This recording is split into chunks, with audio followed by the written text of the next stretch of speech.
My name is Nick Langford from Rendeavour. We are Africa's largest urban land developer. We're here at the MIPIM conference today in front of 25,000 people to promote African real estate investment. By 2050, 1 in 4 people on the planet will be African. You know, you think about Africa, you think, well, who's there? Who are the brands? Who are the people? Who actually goes to Africa? What do we do? You have some very respected brands that you're familiar with as household goods. So all these companies are doing business, and big business in Africa. It's not small. Everybody who's anybody is already currently a major player in Africa.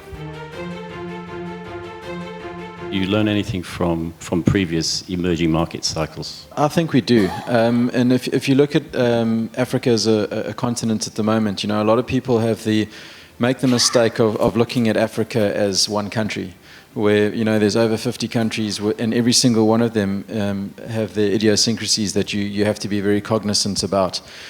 So the developments that we do in Kenya are not the same developments that we do in Mozambique, that are not the same developments we do in Zambia. So you have to take every market for what it is. I think what we're saying is that every market in Africa is different, and you have to apply your knowledge and your research and adapt and produce a product for the specific market. I think the opportunity for us is anything that takes advantage of the rising middle class, and that's mostly retail and, as you said, industrial. So, you know, there are a number of malls coming into the region in Nigeria, Ghana, and Cote d'Ivoire, and all these players now need their own industrial parks. So Carrefour is in Francophone West Africa in a big way.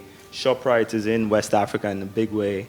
And most of these guys have had to develop their own industrial sites and their own kind of clearing centers. So that also creates an opportunity. Certainly retail, resort, retirement, and residential, a big focus. What do you see as the major risks in Africa? When you say the name Africa, I think risk is just inherent with it. But you just need to persevere. As long as you're following the right methods and the criteria and legislation, at the end of the day, you will get your projects to move forward.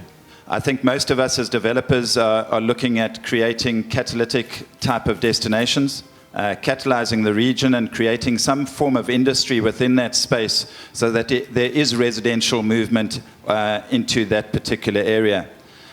So I think certainly monitoring the world trends, visiting those world trends, understanding them, and then implementing them within your own developments is absolutely key. Now is the time of opportunity. Now's the time to make your play.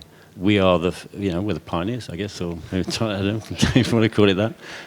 Anyway, I would like to thank Andrew, Greg, and Hafiz very much indeed for their contribution.